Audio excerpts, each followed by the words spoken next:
يا صباح الورد أو مساء الورد على حسب الوقت اللي هتشوفوني فيه. النهاردة بقى الفيديو بتاعنا صغير جدا.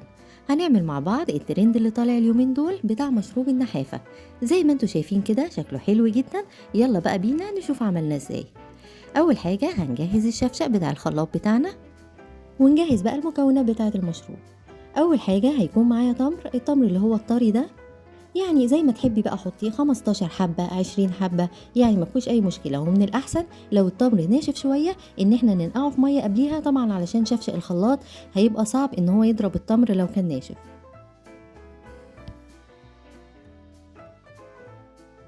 وهنحط عليهم 3 معالق من الشوفان.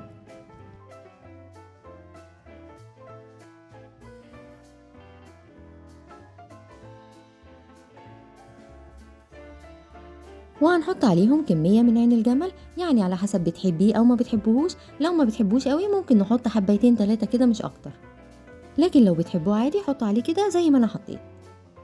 وهنحط كمان معلقتين كبار من عسل النحل.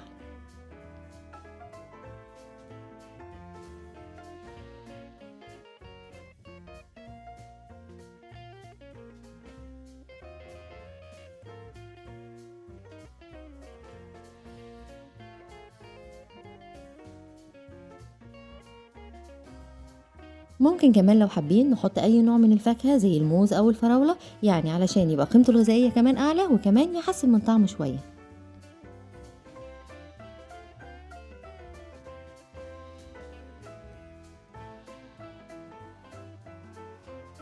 واخر حاجة هنحطها اللبن.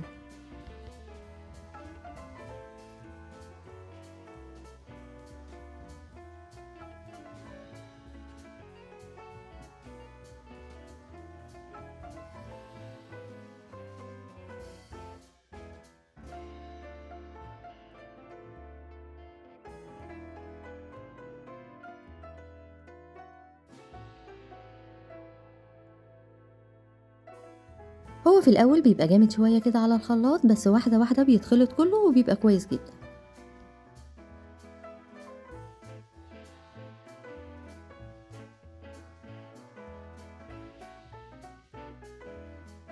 وده المشروب بتاعنا، بجد هو شكله حلو جدا، وطبعا القيمة الغذائية بتاعته عالية جدا، والسعرات بتاعته لدرجة ان دكاترة النحافة بيوصفوه لمرضاهم ان هم يشربوه بعد ال3 وجبات، وبيدي نتائج هايلة جدا.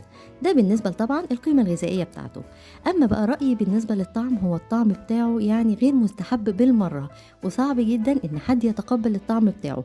ممكن من رأيي نزود شوية من اي نوع من الفاكهة زي الموز او الفراولة، ونقلل شوية من كمية الشوفان، ممكن الطعم يبقى مقبول. لان انا بصراحة يعني ما حبيتش طعمه خالص، وكمان خصوصا لو في اطفال انا متأكدة ان عمرهم ما هيتقبلوا الطعم بتاعه ده حتى لو كان مفيد جدا. بس طبعا اكيد في ناس تانية ممكن ان هم يجربوه ويحبوه، فانتوا بقى جربوه وقولوا لي رأيكم فيه اذا كان حلو ولا مش حلو. وبس في نهاية الفيديو بتاعنا، لو الفيديو عجبكم واستفدتوا منه ما تنسوش تعملوا لايك للفيديو، ولو القناة بتعجبكم والمحتوى بتاعها بتستفادوا منه اتمنى ان انتوا تعملوا سبسكرايب للقناة وتفعلوا الجرس علشان يوصل لكم كل الفيديوهات الجديدة اول ما انزلها. وبس كده، يلا سلام.